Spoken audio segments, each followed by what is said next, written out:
പരമാത്മനേ സ്നേഹരൂപനേ കനിവോടെ അണയേണമേ ഉള്ളിൽ വരദാനമരുളേണമേ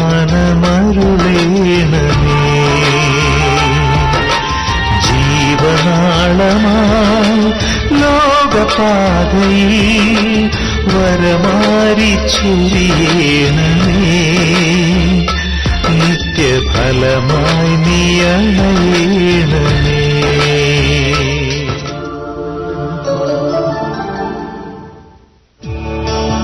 നീ മാത്രം മതി നീ മാത്രം മതി നീ മാത്രം മതി എനിക്ക് മാത്രം മതി നീ മാത്രം മതി നീ മാത്രം മതി എനിക്ക് നീ മാത്രം മതി നീ മാത്രം മതി നീ മാത്രം മതി എനിക്ക് യേശു മാത്രം മതി യേശു മാത്രം മതി യേശുവേ യേശു മാത്രം മതി യേശു മാത്രം മതി എനിക്ക് യേശു മാത്രം മതി യേശു മാത്രം മതി യേശു മാത്രം മതി യേശു മാത്രം മതി എനിക്ക് ശക്തമായി വർഷിക്കപ്പെടണമേ പിതാവേ യേശു മാത്രം യേശു മാത്രം മതി യേശു മാത്രം മതി എനിക്ക്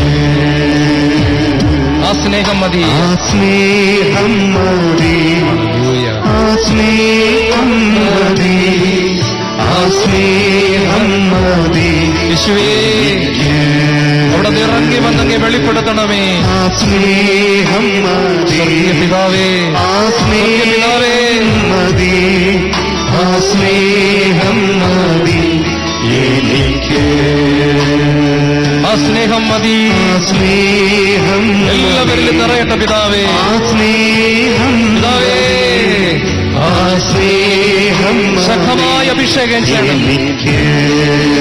ആ സ്നേഹം മതി ആ സ്നേഹം മതി പിതാവേ പരിശുദ്ധ ദൈവമേ ആ സ്നേഹം മതി എനിക്ക് ആ സ്നേഹം മതി ആ സ്നേഹം മതി ആ സ്നേഹം മതി ആ സ്നേഹം മതി എനിക്ക് വന്നവനെ ഓ ശക്തി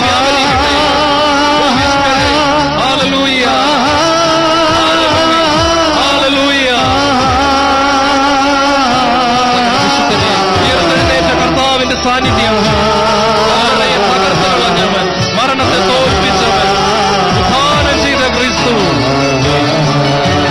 നിങ്ങളുടെ ഹൃദയങ്ങളിൽ രാജാവായി വരിക വിജയക്കൊടിയുമായി എഴുന്നേറ്റവനെ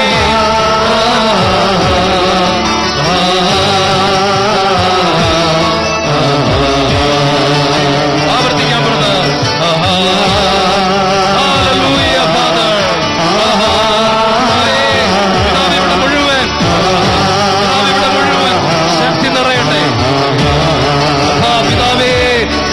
മലയിൽ ഇറങ്ങി വന്നു ഇറങ്ങട്ടെ മോശ കണ്ട മഹത്വം മോശ കണ്ട മഹത്വം ഏലിയാ കണ്ട മഹത്വം പത്രോസ് കണ്ട മഹത്വം പൗലോസ് കണ്ട മഹത്വം സഭ അറിയട്ടെ കർത്താവേ ലോകമങ്ങേ അറിയട്ടെ ദൈവമെന്ന് അറിയട്ടെ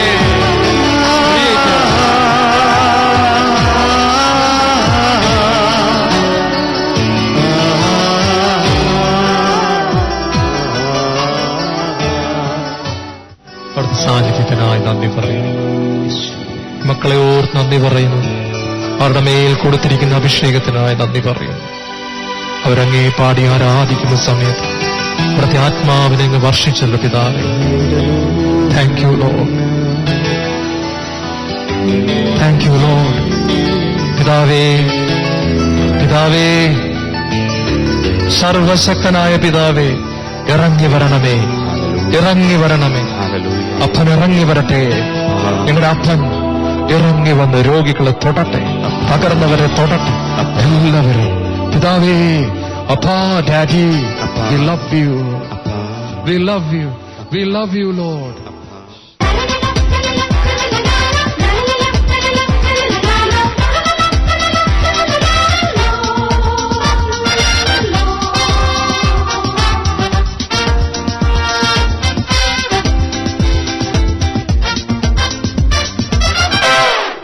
നാമൊക്കെ ദൈവത്തിന്റെ വചനത്തിൽ ഒത്തിരി പ്രാവശ്യം കാണുന്ന ഒരു വാക്കാണ് ആരാധന, വർഷിപ്പ്.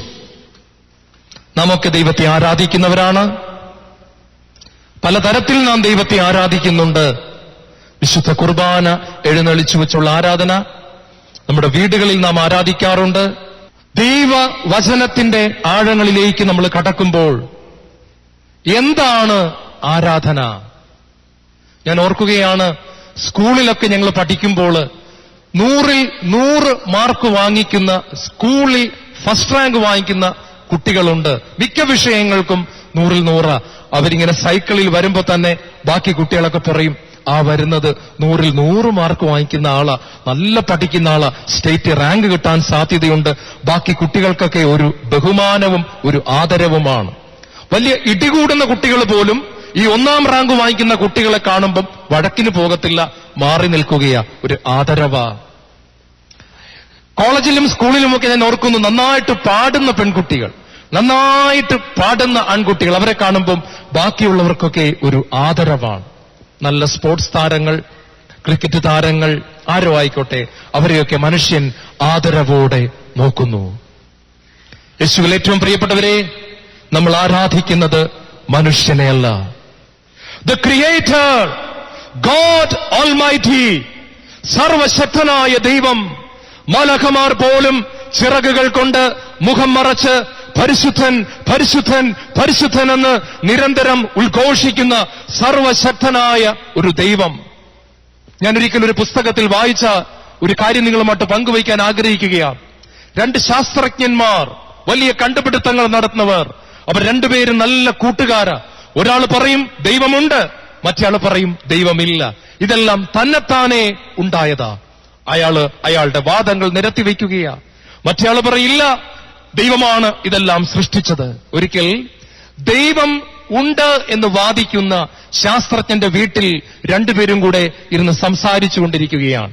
ഈ സമയത്ത് ദൈവം ഉണ്ട് എന്ന് വാദിക്കുന്ന ആ ശാസ്ത്രജ്ഞന്റെ ടേബിളിൽ ഒരു ഗ്ലോബ് ഇങ്ങനെ ഇരിക്കുകയാണ്. ഫ്രണ്ടിലുള്ള ടീപ്പോയിൽ 2 ഗ്ലാസ് ചായയുണ്ട്, അതിന്റെ കൂടെ ഒരു ഗ്ലോബ് ഇങ്ങനെ ഇരിക്കുക. ഇടയ്ക്കിടയ്ക്ക് കൈകൊണ്ട് അയാൾ ഇങ്ങനെ തട്ടുമ്പോൾ അതിങ്ങനെ കറങ്ങുന്നുണ്ട് ചെറുതായിട്ട്. ദൈവമില്ല എന്ന് വാദിക്കുന്ന ശാസ്ത്രജ്ഞൻ ദൈവമുണ്ട് എന്നുള്ള കൂട്ടുകാരനോട് ചോദിച്ചു, നല്ല ഗ്ലോബ് എവിടെന്നാ ഇത് വാങ്ങിച്ചത്? ഞാനിതെങ്ങൊന്നും വാങ്ങിച്ചതല്ല, നിനക്ക് ആരെങ്കിലും ഗിഫ്റ്റ് തന്നതായിരിക്കും. ഇപ്പൊ പറഞ്ഞു, ഗിഫ്റ്റ് തന്നതുമല്ല. പറയടാ, എനിക്ക് ഒരെണ്ണം വേണം. ഏത് കടയിൽ പോയാ ഇത് നീ വാങ്ങിച്ചത്?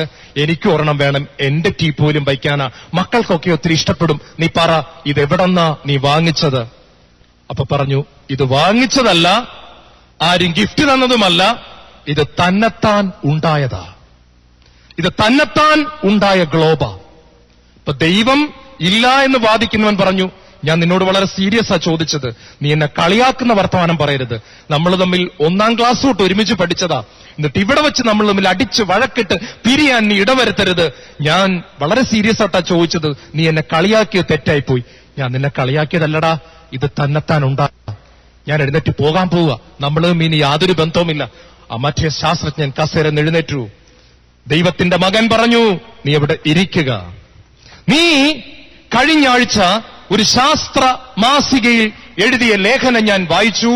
ഭൂമി തന്നെത്താനുണ്ടായി, സൂര്യൻ തന്നെത്താനുണ്ടായി, ആനകൾ തന്നെത്താനുണ്ടായി, മീനുകൾ തന്നെത്താനുണ്ടായി, പൂച്ച തന്നെത്താനുണ്ടായി, തെങ്ങ് തന്നെത്താനുണ്ടായി, റബ്ബർ തന്നെത്താനുണ്ടായി, സകലതും തന്നെത്താനുണ്ടായി. എന്നിട്ടതെല്ലാം കറങ്ങിക്കൊണ്ടിരിക്കുന്നു. നീ അത് എഴുതി വെച്ചു. 10,000 കണക്കിന് ജനങ്ങൾ നിന്റെ ലേഖനം വായിച്ചു.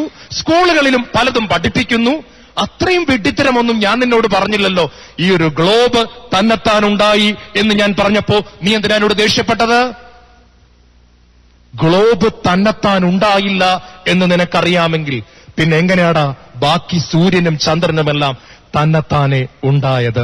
ചേർന്ന് പറ ദൈവമക്കളെ ഹല്ലേലൂയ. ഒരിക്കൽ കൂടെ പറ ഹല്ലേലൂയ. ദൈവമില്ല എന്ന് വാദിക്കുന്ന ശാസ്ത്രജ്ഞന്റെ കണ്ണുകൾ നിറഞ്ഞ് ഒഴുകുവാൻ തുടങ്ങി. പ്രിയപ്പെട്ടവരെ, അദ്ദേഹം ആ കസേരയിൽ എഴുന്നേറ്റു. അദ്ദേഹം അവിടെ മുട്ടുകൾ മടക്കി. അദ്ദേഹം പറഞ്ഞു, എടാ, ഈ ചെറിയ ഒരു ഉദാഹരണത്തിലൂടെ, ഈ ഒരു ഗ്ലോബിലൂടെ നീ എന്റെ കണ്ണ് തുറപ്പിച്ചു. ഞാൻ ഇത്രയും നാൾ ദൈവമില്ല എന്ന് വാദിച്ചുകൊണ്ട് നടന്ന ഒരു മനുഷ്യനാ.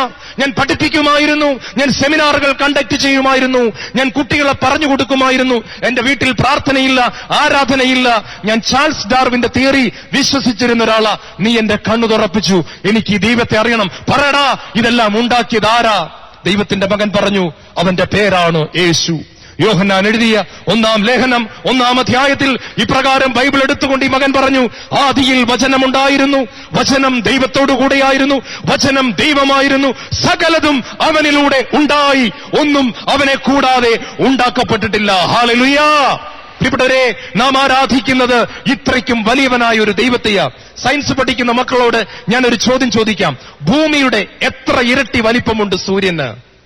ഭൂമിയുടെ എത്ര ഇരട്ടി വലിപ്പമുണ്ട് സൂര്യന്? ഞാൻ സമയം കളയുന്നില്ല, ഉത്തരം ഞാൻ പറയാം. 10 ലക്ഷം ഇരട്ടി വലിപ്പമുണ്ട്. നിങ്ങൾ വിശ്വസിക്കുമോ എന്ന് എനിക്ക് അറിഞ്ഞുകൂടാ. 10 ലക്ഷം ഭൂമി ചേർത്ത് വയ്ക്കുന്ന വലിപ്പമുണ്ട് നമ്മുടെ സൂര്യന്. 10 ലക്ഷം ഭൂമി. ഭൂമി തന്നെ എത്ര വലുതാണ്? അങ്ങനത്തെ 10 ലക്ഷം ഭൂമികളെ ചേർത്ത് നിർത്തുന്ന വലിപ്പമുണ്ട് നമ്മുടെ സൂര്യന്. തീരുന്നില്ല. ആ സൂര്യന്റെ 50 കോടി സൂര്യന്മാരെ ഒരുമിച്ച് ചേർത്താൽ നിർത്താവുന്ന നക്ഷത്രങ്ങൾ ആകാശത്തുണ്ട്. ചേർന്ന് പറ ഹല്ലേലൂയ. ഭൂമിയുടെ 10 ലക്ഷം ഇരട്ടി വലിപ്പം സൂര്യന്, അതിന്റെ 50 കോടി സൂര്യന്മാരെ ചേർത്ത് നിർത്തിയാൽ ഒറ്റ നക്ഷത്രമായി കോടിക്കണക്കിന് നക്ഷത്രങ്ങളെ സൃഷ്ടിച്ചുകൊണ്ട് ഞാൻ സർവശക്തിയുള്ള ദൈവമാണ് എന്ന് നമ്മളെ പഠിപ്പിക്കുവാൻ പാട്ടുപെടുന്ന, സ്നേഹിക്കുന്ന, തന്റെ കരവിരുത് കാണിക്കുന്ന ഒരു സ്വർഗീയ പിതാവാണ് നിങ്ങൾക്കുള്ളത്. ഞാൻ എവിടെ പ്രസംഗിക്കാൻ ചെന്നാലും ശാലോമിന്റെ ഈ പടം എനിക്ക് ഒത്തിരി ഇഷ്ടമാണ്. ഈശോയുടെ മനോഹരമായ ഈ പടം. ഇതിന്റെ താഴെ ഞാനൊരു കാര്യം എല്ലായിടത്തും നോക്കാറുണ്ട്. നിങ്ങൾ കണ്ടോ ഈ പടത്തിൽ? ഇതിൽ ആരാ വരച്ചെന്ന് കാണുന്നില്ല. ആര് ഇത് വരച്ചാലും, ആരിത് പെയിന്റ് അടിച്ചാലും അയാളുടെ പേര് താഴെ കാണുന്നില്ല. അയാളുടെ പേരെഴുതി വച്ചിട്ടില്ല എന്നതുകൊണ്ട് നിങ്ങൾ ആരെങ്കിലും പറയുമോ ഈ പടം തന്നെത്താൻ ഉണ്ടായതാണെന്ന്?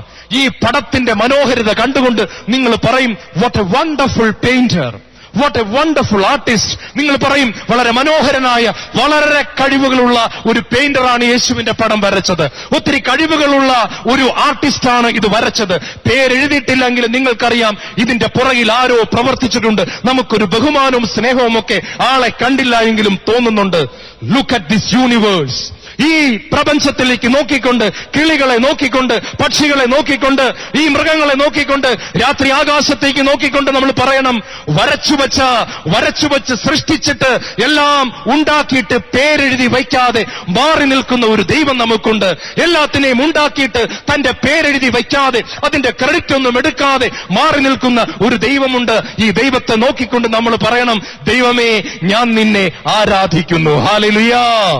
ദൈവമേ, നിന്നെ എനിക്ക് ആരാധിക്കാതിരിക്കാൻ പറ്റുന്നില്ല. What an awesome God you are. ദാവീദ് പറഞ്ഞു, oh God, you are my God. Oh God, you are my God. 1000 ദിവസം അന്യഭവനത്തിൽ ആയിരിക്കുന്നതിനേക്കാൾ ഒരു 5 നിമിഷം അങ്ങയുടെ കൂടെ ഇരിക്കുവാൻ ഞാൻ ആഗ്രഹിക്കുന്നു. U are my God. Hallelujah. നമ്മൾ ആരാധിക്കുന്ന ദൈവം ചെറിയവനല്ല, വലിയവനാ. പക്ഷേ എന്നെ ഒത്തിരി അത്ഭുതപ്പെടുത്തിയ ഒരു കാര്യം, ബൈബിളിൽ യേശുവിനോട് ആരാധനയെപ്പറ്റി ഒരു ചോദ്യം ചോദിച്ചത് ഒരു MBBS MD ഉള്ള ഒരു ഡോക്ടറല്ല, ഒരു IAS ഉള്ള ഒരു കളക്ടറല്ല, തിയോളജി പാസ്സായ ഒരു ബൈബിൾ പണ്ഡിതനല്ല. ഇവരാരും യേശുവിനോട് ആരാധനയെപ്പറ്റി ചോദിക്കാൻ തയ്യാറായില്ല. യേശു അവരോട് ആരോടും ആരാധനയെപ്പറ്റി ഒന്നും പറഞ്ഞുമില്ല. യേശുവിനോട് ആരാധനയെപ്പറ്റി ഹൃദയം തുറന്നൊരു ഡൗട്ട് ചോദിച്ചത് ആരാ നിങ്ങൾക്കറിയാമോ? അത് പാപിനിയായ സ്ത്രീയാണ്. യോഹന്നാന്റെ സുവിശേഷം 4-ാം അധ്യായത്തിൽ നമ്മൾ കാണുന്നുണ്ട്, കർത്താവേ, ദൈവത്തെ ആരാധിക്കേണ്ടത് ആ മലയിലാണോ ഈ മലയിലാണോ, എങ്ങനെയാണ് ദൈവത്തെ ആരാധിക്കേണ്ടതെന്ന് ചോദിച്ചത് വേശ്യാവൃത്തിയിൽ ജീവിച്ച ഒരു സ്ത്രീയാണ്. 5 ഭർത്താക്കന്മാരോടൊപ്പം ജീവിച്ച ഒരു സ്ത്രീയാണ്. യേശുവിനോട് ധൈര്യത്തോടെ ചോദിക്കുകയാണ്, ദൈവത്തെ ആരാധിക്കേണ്ടത് എങ്ങനെയാണ്? ഒരു ബൈബിൾ പണ്ഡിതന്മാരോടും ഒരു വിദ്യാസമ്പന്നരോടും പണക്കാരോടും പറയാത്ത ഒരു മറുപടി, ഒരു വലിയ ദൈവശാസ്ത്ര രഹസ്യം യേശു പറയുകയാണ്. ആ മലയിലോ ഈ മലയിലോ ദൈവത്തെ ആരാധിക്കേണ്ട സമയം കഴിഞ്ഞു. ഇതാ, worship God in spirit and in truth. ദൈവത്തെ നിങ്ങൾ ആത്മാവിലും സത്യത്തിലുമാണ് ആരാധിക്കേണ്ടത്. അങ്ങനെയുള്ളവരെയാണ് പിതാവ് അന്വേഷിച്ചുകൊണ്ടിരിക്കുന്നത്. ഹല്ലേലൂയ. പ്രിയപ്പെട്ടവരെ, 35 കിലോമീറ്ററുകൾ യേശു നടന്നു. നിങ്ങൾക്കറിയാം 35 കിലോമീറ്റർ എന്ന് വെച്ചാൽ, എന്റെ വിശ്വാസം ശരിയാണെങ്കിൽ ഇവിടെ നിന്നും ആറ്റിങ്ങൽ വരെയുള്ള ദൂരം യേശു രാവിലെ തൊട്ട് നടക്കുകയാ.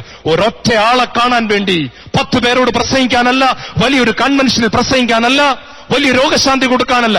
ഒരു പാപത്തിൽ ജീവിക്കുന്ന 5 ഭർത്താക്കന്മാരുള്ള ഒരു പെണ്ണ്, അവൾ അവിടെ ഉച്ച സമയത്ത് വെള്ളം കോരാൻ വരുമെന്ന് അറിഞ്ഞ യേശു അവളെ തേടി ഒരു 35 കിലോമീറ്റർ ദൂരം നടക്കുകയാണ്. ശിഷ്യന്മാർക്ക് തോന്നിക്കാണും, യേശു എന്തിനായി 35 കിലോമീറ്റർ ഇങ്ങനെ നടക്കുന്നത്?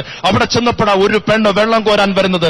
ഞാൻ നിങ്ങളോട് ഒരു സത്യം പറയട്ടെ, ഞാൻ എന്റെ ശുശ്രൂഷ ജീവിതത്തിൽ 2 തരത്തിലുള്ള ആൾക്കാരെ കണ്ടിട്ടുണ്ട്. ഒന്ന്, വളരെ നല്ലവർ, കുടുംബം നോക്കുന്നവർ, സ്വന്തം കാര്യം നോക്കുന്നവർ, ഭാര്യയെ സ്നേഹിക്കുന്നവർ, ഭർത്താവിനെ സ്നേഹിക്കുന്നവർ, മക്കളെ നോക്കുന്നവർ, ആർക്കും ദ്രോഹം ചെയ്യാത്തവർ, കുറെ സൽപ്രവൃത്തിയൊക്കെ ചെയ്യുന്നവർ, ഭിക്ഷക്കാർ വരുമ്പോൾ ഭിക്ഷ കൊടുക്കുന്നവർ, അനാഥാലയത്തെ സഹായിക്കുന്നവർ. പക്ഷേ ദൈവത്തോട് യാതൊരു സ്നേഹവും ഇല്ലാത്തവർ, ദൈവത്തെക്കുറിച്ച് യാതൊരു ചിന്തയും ഇല്ലാത്തവർ, ദൈവമേ എന്ന് ഹൃദയത്തിൽ വിളിക്കാത്തവർ, ദൈവമുണ്ടോ എന്ന് പോലും ആലോചിക്കാതെ സ്വന്തം കാര്യം നോക്കി ആരെയും ഉപദ്രവിക്കാതെ ജീവിക്കുന്ന മാന്യന്മാരെ കണ്ടിട്ടുണ്ട്. മറ്റൊരു ഗ്രൂപ്പ് ആൾക്കാരെ കണ്ടിട്ടുണ്ട്. ായിരിക്കാം, പല പാപങ്ങളും ചെയ്യുന്നവരായിരിക്കാം. ഇതിന്റെ ഇടയിലും ഹൃദയത്തിൽ ഒരു അന്വേഷണം. Is there a God? ഒരു ദൈവമുണ്ടോ? ഒരു ദൈവമുണ്ടോ? ഒരു ദൈവമുണ്ടോ? അന്വേഷിക്കുന്നവർ പാപത്തിന്റെ ഇടയിലും ദൈവമുണ്ടെങ്കിൽ ആ ദൈവത്തെ എനിക്ക് കാണണമെന്ന് അന്വേഷിക്കുന്നവർ. പ്രിയപ്പെട്ടവരെ, ഞാനൊരിക്കലും ഒരു ധ്യാനാവസരത്തിൽ കണ്ട കാര്യം ഓർക്കുകയാണ്. ഒരു കൊടും മദ്യപാനിയെ വീട്ടുകാരെല്ലാം കൂടി ധ്യാനത്തിന് പിടിച്ചുകൊണ്ട് വന്നതാണ്. അയാൾക്ക് അവിടെ ഇരിക്കാനൊന്നും വയ്യ. ഡയറക്ടർ സിസ്റ്റർ പറഞ്ഞു, ഡോക്ടർ ഒന്ന് സംസാരിക്കാമോ? ഞാൻ അയാൾ അടുക്കളയെ വിളിച്ചുകൊണ്ടെന്നിട്ട് പറഞ്ഞു, ചേട്ടാ, ഈശോ ഒത്തിരി സ്നേഹമാണ് കേട്ടോ. ഭാര്യയ്ക്ക് ചേട്ടന് വിലയില്ലായിരിക്കാം, ആർക്കും വിലയില്ലായിരിക്കാം, പക്ഷെ കർത്താവ് ഒത്തിരി സ്നേഹമാണ് കേട്ടോ. ചേട്ടനോടൊരു ചോദ്യം ചോദിച്ചു, ഡോക്ടറെ, ശരിക്കും യേശു ഉണ്ടോ? ഞാൻ പറഞ്ഞു, യേശു ഉണ്ട്, അല്ലെങ്കിൽ ഞാൻ ഒത്തിരി പൈസയൊക്കെ ഉണ്ടാക്കി നടക്കേണ്ട ആളല്ലേ, ഞാനിങ്ങനെ പ്രസംഗിച്ച് സമയം കളഞ്ഞിങ്ങനെ നടക്കുമെന്ന് ചേട്ടന് തോന്നുന്നുണ്ടോ? ശരിക്കും യേശു ഉണ്ട് കേട്ടോ. അയാൾ എന്റെ കൈക്ക് ഒരു മുറുക്കെ ഒരു പിടുത്തം പിടിച്ചു. എന്നിട്ട് ആ കണ്ണുകൾ നിറഞ്ഞൊഴുകാൻ തുടങ്ങി. എന്നിട്ട് എന്നോട് പറഞ്ഞു, ശരിക്കും ഞാൻ ഓർത്തത് യേശു ഇല്ലെന്നാണ് കേട്ടോ. ശരിക്കും ഞാൻ ഓർത്തത് ഇതൊക്കെ വെറുതെയാണെന്നാ കേട്ടോ. ശരിക്കും ഞാൻ ഓർത്തത് ഇതെല്ലാം കഴിഞ്ഞാൽ ഒന്നുമില്ലെന്ന്. ശരിക്കും ഉണ്ടോ ദൈവം? ഞാൻ പറഞ്ഞു, ഉണ്ട്. ഈ ധ്യാനത്തിൽ കർത്താവിനെ ഒന്ന് തേടാമോ? ഓരോ കുർബാന സമയത്തും ഈശോയെ നിന്നെ എനിക്ക് വേണമെന്നൊന്ന് പറയാമോ? അയാൾ പറഞ്ഞു, എങ്കിൽ ഞാനൊരു അരക്കൈ നോക്കിയിട്ട് തന്നെ ബാക്കി കാര്യം. പ്രിയപ്പെട്ടവരെ, ആ ധ്യാനത്തിൽ ഞാൻ ഓർക്കുകയാണ്, ഒത്തിരി നന്നായിട്ട് ജീവിക്കുന്നവരെക്കാളുമൊക്കെ വലിയ അനുഗ്രഹങ്ങളും പ്രാപിച്ചുകൊണ്ട് ഈ പാവപ്പെട്ട മനുഷ്യൻ കടന്നു പോകുന്നത് ഞാൻ കണ്ടു. കരിസ്മാറ്റിക് നവീകരണം കേരളത്തിൽ ആഞ്ഞടിച്ചപ്പോൾ നമ്മളെയൊക്കെ അത്ഭുതപ്പെടുത്തിയ ഒരു സംഭവമുണ്ടായി. ഇന്നലെ വരെ അങ്ങോട്ടും ഇങ്ങോട്ടും നോക്കി നടന്നവർ, മദ്യപിച്ച് നടന്നവർ, ഭാര്യയെ തല്ലി നടന്നവർ, വഴക്കുണ്ടാക്കി നടന്നവർ, ധ്യാനത്തിന് ചെന്നപ്പോൾ കണ്ടു കർത്താവായ യേശു പരിശുദ്ധാത്മാവായി ഇറങ്ങി വരുന്നു. ആരാധനയിൽ ദൈവ സാന്നിധ്യം അനുഭവിച്ചപ്പോൾ ചങ്ക് പൊട്ടി നിലവിളിച്ചവർ എല്ലാം ഉപേക്ഷിച്ചുകൊണ്ട് പുതിയ സൃഷ്ടികളായി തീർന്നവർ, ദൈവത്തെ ആരാധിക്കുന്നവർ. യേശു ഒരു കാര്യം പറഞ്ഞു, പിതാവ് നോക്കിക്കൊണ്ടിരിക്കുകയാ. God is looking at you. ദൈവത്തെ അപ്പാ എന്ന് വിളിക്കുന്നവരുണ്ടോ?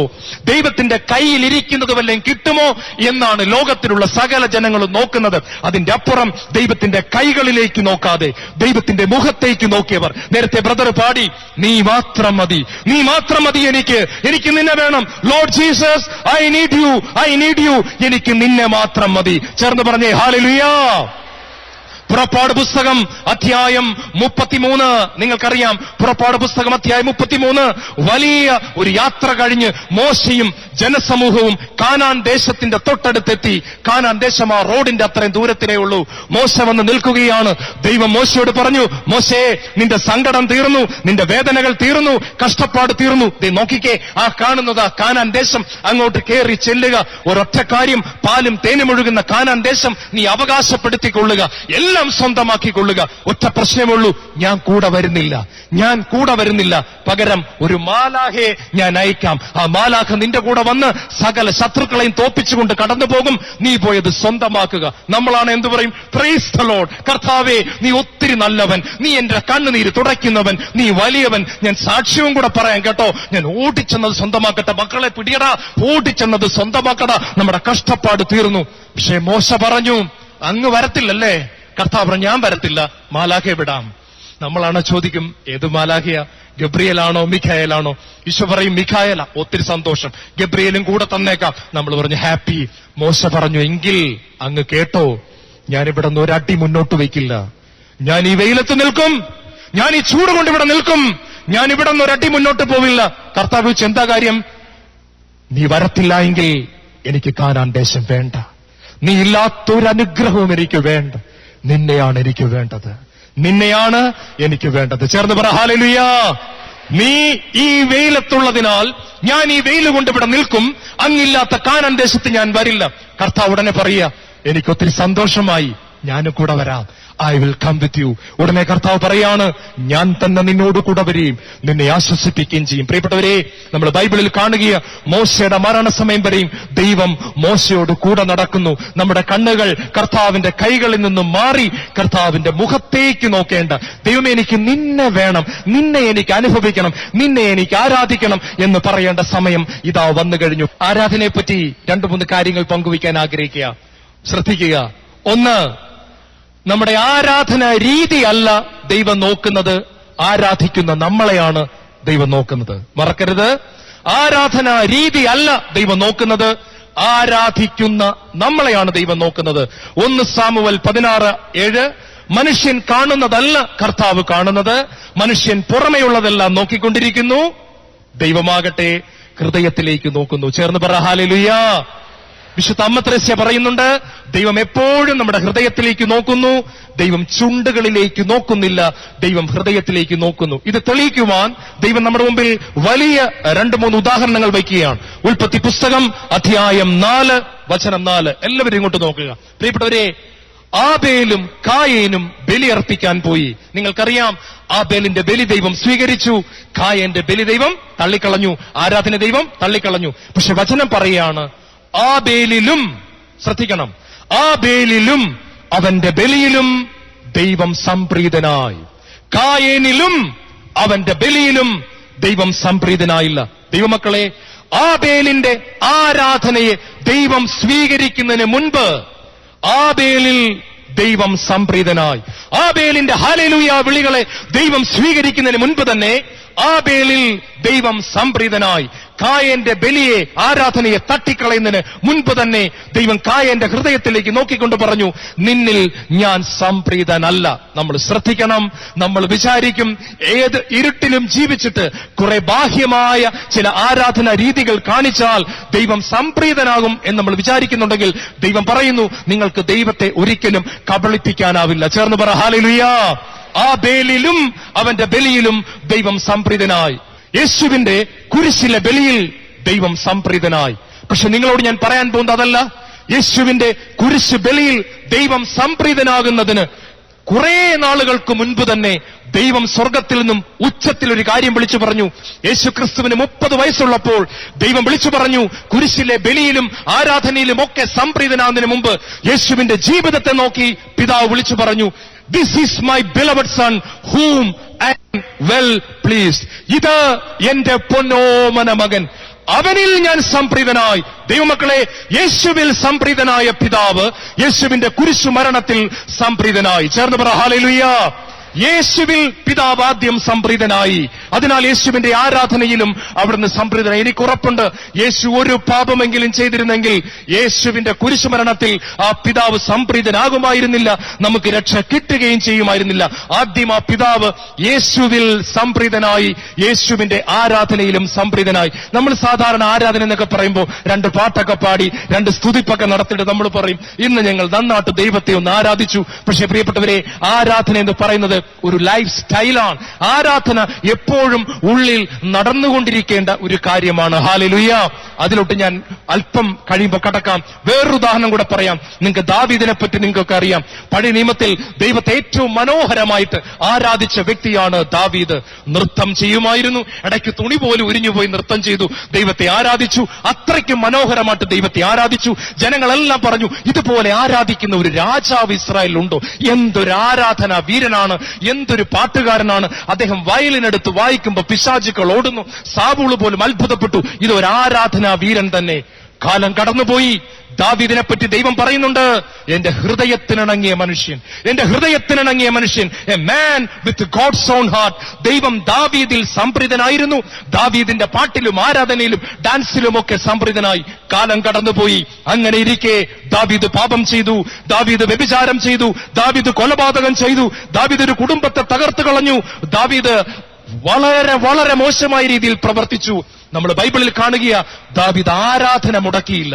ദാവീദ് ചാക്കൊടുത്തു, ദാവീദ് ചാരം പൂശി, ദാവീദ് ദൈവത്തെ ആരാധിക്കാൻ തുടങ്ങി. അന്ന് കൊട്ടാരത്തിലെ ജനമെല്ലാം പറഞ്ഞു, ഇതുപോലൊരു ആരാധന നമ്മുടെ രാജാവ് നടത്തിയിട്ടില്ല. സ്വർഗം ഇറങ്ങി വരാൻ പോകുക, എന്ത് സംഭവിക്കും നമുക്ക് നോക്കാം. നമ്മുടെ രാജാവിന് എന്തു പറ്റി? ആഹാരം കഴിക്കുന്നില്ല, വെള്ളം കുടിക്കുന്നില്ല, ചാക്കൊടുത്തിരിക്കുന്നു, ചാരം പൂശിയിരിക്കുന്നു, എന്തൊരാരാധന. പക്ഷെ സ്വർഗത്തിലെ ദൈവം പറഞ്ഞു, ദാവീദേ, നിന്റെ ആരാധനയിൽ ഞാൻ സംപ്രീതനല്ല. ദാവീദേ, യു ഹാവ് ഡിസപ്പോയിന്റഡ് മീ. ദാവീദേ, നീ എന്നെ നിരാശപ്പെടുത്തി. നിന്റെ ആട്ടും പാട്ടവും ഒക്കെ എനിക്കിഷ്ടമായിരുന്നു. നീ ഇന്നലെ വരെ എന്നെ തൃപ്തിപ്പെടുത്തി. നിന്റെ ജീവിതം എനിക്ക് പ്രീതികരമായിരുന്നു. നീ എന്റെ മുമ്പിൽ നീതിമാനായി ജീവിച്ചു, നീ വിശുദ്ധനായി ജീവിച്ചു. അതുകൊണ്ട് നിന്റെ ഹല്ലേലൂയ വിളി കേൾക്കുമ്പോൾ എനിക്ക് ഇമ്പമായിരുന്നു. നിന്റെ പാട്ടിൽ, നിന്റെ ആരാധനയിൽ എന്റെ ഹൃദയം തുടിക്കുമായിരുന്നു. ദാവീദേ, ഇന്നത്തെ നിന്റെ ആക്ഷൻ ഒന്നും എനിക്ക് എന്റെ മുമ്പിൽ ചെലവാവില്ല. നിന്റെ ഈ ചാക്കുടുപ്പും നിന്റെ ഈ ചാരം പൂശും എനിക്ക് കാണുമ്പോൾ സങ്കടം വരുന്നു. നീ എന്നെ വേദനിപ്പിച്ചു.